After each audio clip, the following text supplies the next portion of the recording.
آپ سب کو آداب عرض ہے. بڑی خوشی ہوئی آج آپ سب کو اس محفل میں دیکھ کے جو ہم نے شام افسانہ کے لیے یہاں جمع ہوئے ہیں. اور میں سمیر آپ کا بہت شکریہ ادا کروں گی. آپ نے جتنا عمدگی سے پڑھا ہے اور جو محویت کا عالم تھا سب لوگوں کا وہ بڑا قابل تحسین ہے. بہت شکریہ.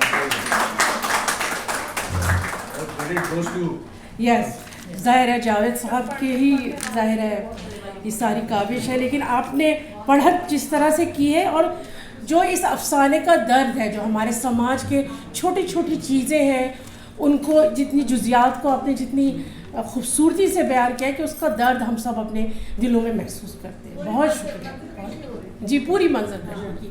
مجھے تو یہاں آپ سب کی محویت دیکھ کے اتنا اچھا لگ رہا ہے اور میں چاہوں گی ہم لوگ ایسی محفل ہر مہینے یہاں پر منعقد کیا کریں. بہت اچھا لگا اتنے اچھے سامعین کو دیکھ کے.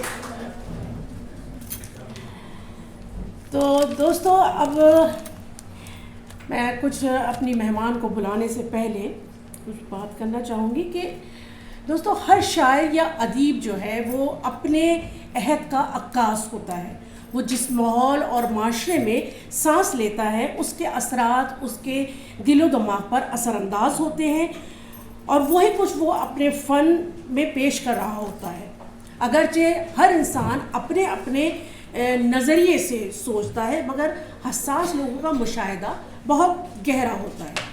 شاعری اور ادب کا تعلق بھی حساس لوگوں کے ساتھ بہت زیادہ گہرا ہے، مگر ان مشاہدات، تجربات اور خیالات کے اظہار کرنے کا طریقہ سب کا الگ یا منفرد ہے. ایسی ہی ایک منفرد لب و لہجے کی شاعرہ اور ادیبہ اور افسانہ نگار آج ہمارے ساتھ ہیں.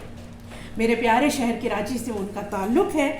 سول سروس سے وابستہ ہونے کے باوجود انہوں نے نہ صرف شاعری بلکہ افسانہ نگاری میں بھی کمال مہارت سے اپنا مقام بنایا. بہت سی کتابوں کے تراجم بھی کیے اور ان کے مجموعہ کلام میں بہتے ہوئے پھول، یادیں بھی اب خواب ہوئیں، فاصلوں سے محاورہ، افسانوں کا مجموعہ، کہانیاں گم ہو جاتی ہیں وغیرہ شامل ہیں. میں دعوت دیتی ہوں ڈاکٹر سیدہ انیس فاطمہ زیدی کو، جنہیں ہم بہت پیار سے فاطمہ حسن کے نام سے جانتے ہیں. آئیے. اجازت سے جاوید صدیقی صاحب، آپ کی صدارت میں پڑھنا بھی اعزاز ہے. اور سمیر نے جس طرح آپ کی کہانی پڑھی، کاش کہ مجھے پہلے خیال آتا کہ میں یہ اپنی کہانی بھی انہیں کو پڑھنے کے لیے دے دیتی.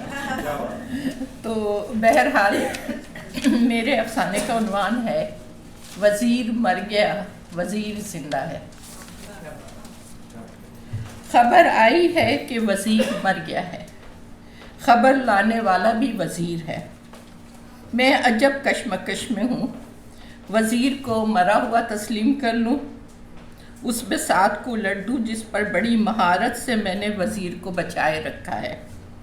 کھیل کا اختتام کروں یا اسے جاری رکھوں.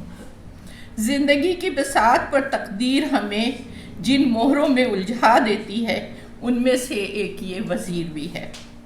میں یہاں جبر اور قدر کے مسئلے میں الجھے بغیر اس قصے کو سیدھے سباؤ پیش کرنے لگی ہوں کہ مجھے خود بھی اس الجھاوے سے نکلنے کا راستہ چاہیے.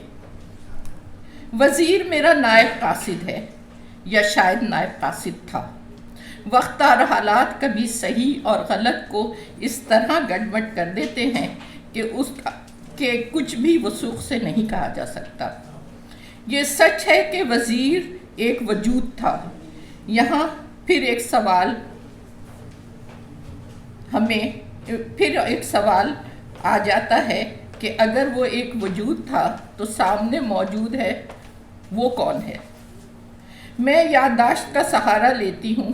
اب سے 20 سال قبل جب میں اس دفتر میں آئی تھی تو مجھے جو نائب قاصد ملا تھا اس کا نام وزیر تھا. اس وقت میں بہت ہنسی تھی کہ ہمارے ادارے کا سربراہ بھی ایک وزیر تھا اور مجھے بتایا گیا تھا کہ نائب قاصد وزیر کو دفتر میں کوئی قبول کرنے کے لیے تیار نہیں ہے. میں نے پوچھا تھا دوسرے وزیر کے بارے میں کیا خیال ہے اور سب ہنس دیے تھے. بہرحال چند روز میں ہی مجھے علم ہو گیا تھا کہ وزیر کیوں قابل قبول نہیں تھا۔ وہ نہ پاگل تھا نہ نارمل، کبھی بالکل ٹھیک کام کرتا، کبھی بالکل غلط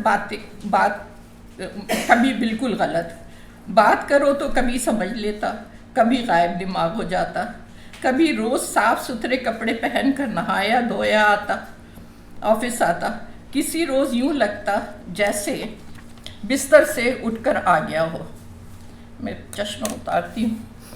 اور کبھی وہ قبول صورت رہا ہوگا، اب چہرے پر پریشانی کی دھول اڑتی تھی۔ ویسے اس میں کوئی بری عادت نہیں تھی، بہت مسکین اور سعادت مند تھا، کسی سے الجھتا بھی نہیں تھا، جو کچھ کہو سن لیتا تھا، لیکن آگے کیا کرے گا بالکل غیر یقینی تھا۔ میں نے اس کے بارے میں معلومات حاصل کی تو پتہ چلا کہ وہ گزشتہ 8 سال سے اس دفتر میں کام کر رہا ہے، شادی شدہ اور 5 بچے ہیں، اس کی بیوی بھی اسی ادارے کے ایک ہسپتال میں آیا ہے۔ مجھے اس کی پریشان حالی کا سبب معلوم نہیں ہو سکا۔ بظاہر کوئی ایسا مسئلہ نظر نہیں آتا تھا جسے حل کرنے کی تدبیر کی جاتی۔ میں نے اور دفتر والوں نے اسے اس کے حال پر چھوڑ دیا۔ اب مجھے کچھ یاد آتا جا رہا ہے۔ ایک دن خلاف معمول وہ میری میز کے پاس آ کر کھڑا ہو گیا، جیسے کچھ کہنا چاہتا ہو۔ میں نے اس سے پوچھا کہ اسے کچھ چاہیے۔ میرا خیال تھا کہ وہ چھٹی کے لیے درخواست کرے گا، لیکن اس نے اپنے الجھے انداز میں جو کچھ کہا اس کے معنی یہ نکلتے تھے کہ اس کی بیوی ہسپتال میں رات کی ڈیوٹی کرتی ہے، میں متعلقہ افسران سے بات کر کے اسے دن میں تبدیل کروا دوں۔ یہ کوئی مشکل کام نہیں تھا۔ میں نے اسے اطمینان دلا دیا کہ میں اس کی بیوی کی نائٹ شفٹ کو ڈے شفٹ میں کرنے کے لیے کہہ دوں گی۔ اگلے دن جب میں نے ہسپتال کے انچارج سے رابطہ کیا تو پتہ چلا کہ وہ عورت خود اپنی مرضی سے رات کی ڈیوٹی کر رہی ہے، وہ صبح کے شفٹ میں جانا ہی نہیں چاہتی۔ آپ چاہیں تو خود اس سے بات پوچھ لیں، انچارج نے کہا۔ میں نے اپنی تشفی کے لیے جب اس کی بیوی سے بات کی تو اس نے بتایا کہ بچے چھوٹے ہیں، 2 لڑکیاں اور 3 لڑکے ہیں، صبح انہیں اسکول بھیجنا ہوتا ہے، واپس آ کر گھر پر اکیلے نہیں رہ سکتے، اس لیے رات کی ڈیوٹی کرتی ہوں کہ رات کو ان کا باپ گھر پر ہوتا ہے۔ بات معقول تھی۔ میں نے دفتر کے ساتھیوں سے بھی سلسلے میں مشورہ کیا تو انہوں نے بتایا کہ وہ پہلے بھی بیوی کے ٹرانسفر کے لیے کوشش کر چکا ہے، بلکہ یہاں تک کہتا رہتا ہے کہ اگر رات کی شفٹ ختم نہیں ہوتی تو وہ نوکری چھوڑ دے۔ بھلا ایسی اچھی اور پرانی نوکری کون چھوڑتا ہے؟ اس کی سمجھ میں نہیں آتا کہ بچوں کی تعلیم کے اخراجات کیا ہوتے ہیں۔ میں نے پوچھا کہ وہ ایسا کیوں چاہتا ہے۔ پتہ چلا کہ وہ بیوی کے کردار کی طرف سے شک و شبہ میں مبتلا ہے۔ خالصتاً ہمارے ہاں کا سماجی رویہ، گھر میں فاقے ہوں، جہالت اور بیماری پھیلے، مگر عورت چہردیواری میں بیٹھی جھیلتی رہے، باہر قدم نکالتے ہی اس کا کردار مشکوک ہو جاتا ہے ان کی نظروں میں جو خود عورتوں کے ساتھ نوکری کر رہے ہوتے ہیں۔ میں نے سوچا کہ وزیر تو خود ایک عورت کا ماتحت ملازم ہے، کیا اسے کبھی احساس ہوا کہ وہ باس کے حکم کی تعمیل کر رہا ہے یا عورت کے حکم کی؟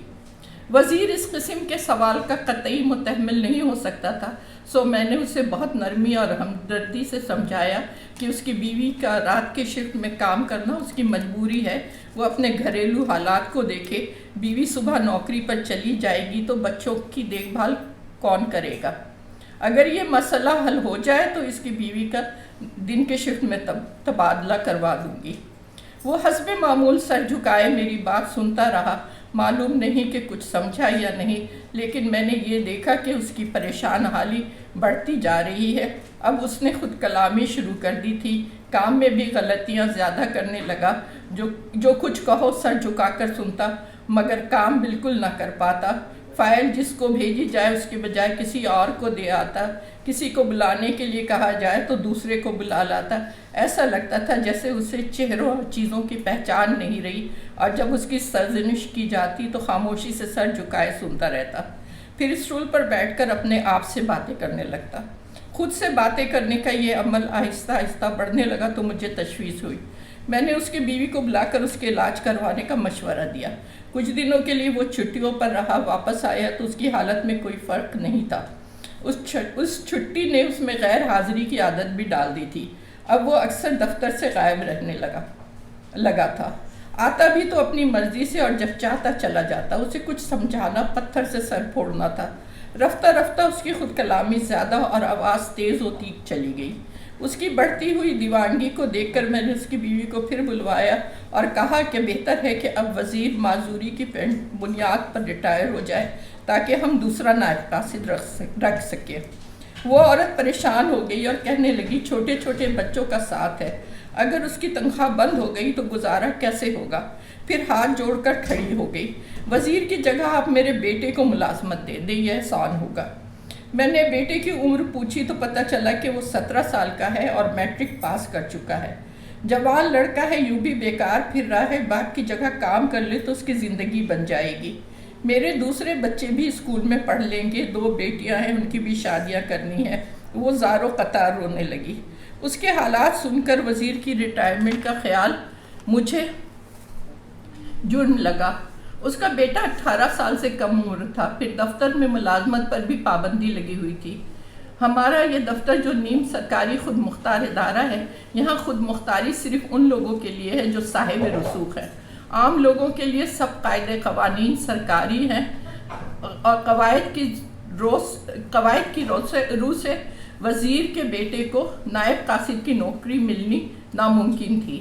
ایک تو اس کی عمر کم تھی، دوسری ملازمت پر بھی پابندی تھی، تیسرے ایک خوف یہ بھی تھا کہ وزیر کے ریٹائرمنٹ کے بعد اس کی پوسٹ خالی ہوگی تو کوئی بھی سفارشی آ کر بیٹھ جائے گا۔ اس وقت کے حالات کو دیکھتے ہوئے میرے رفقا نے یہ مشورہ دیا کہ ٹھیک ہے وزیر نہ آئے، ہمارا مقصد تو کام چلاتے رہنا ہے، اس کی جگہ اس کا بیٹا آ جائے، ہم اسے ہی وزیر کہنا شروع کر دیں گے۔ یہ غیر معمولی اور قاعدے قوانین کی روح سے غلط قدم تھا، مگر حالات کے پیش نظر کوئی چارہ نہیں تھا۔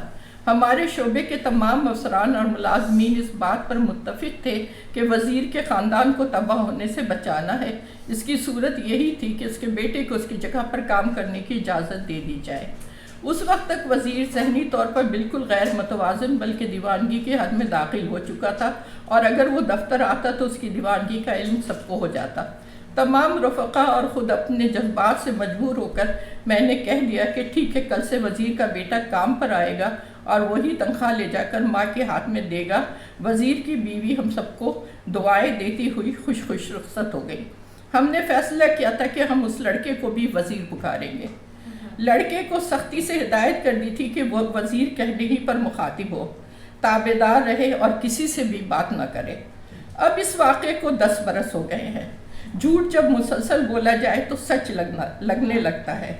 گزرے ہوئے 10 برسوں میں ہم سب تقریباً بھول گئے کہ وزیر کوئی اور تھا۔ لڑکا دھیرے دھیرے باپ کی شکل میں ڈھلتا گیا اور اپنی نوکری مستعدی سے انجام دیتا رہا۔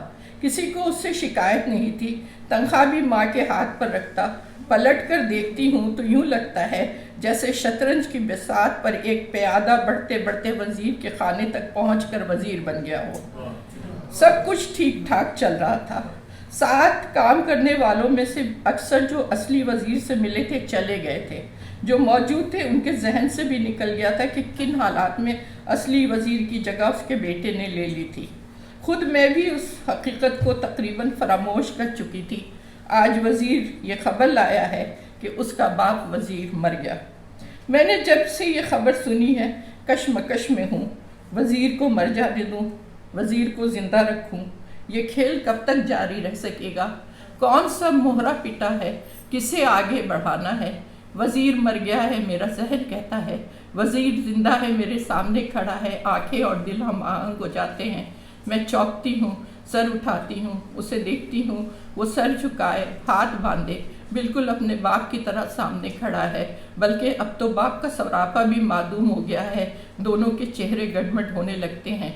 کیا نام ہے تمہارا؟ میں پوچھتی ہوں۔ وزیر، وہ رٹا ہوا سبق دوہراتا ہے۔ جاؤ پانی لاؤ۔ وہ چلا جاتا ہے۔ بساط جب تک بجھی ہے، مجھے کھیلنا ہے، وزیر کو زندہ رکھنا ہے۔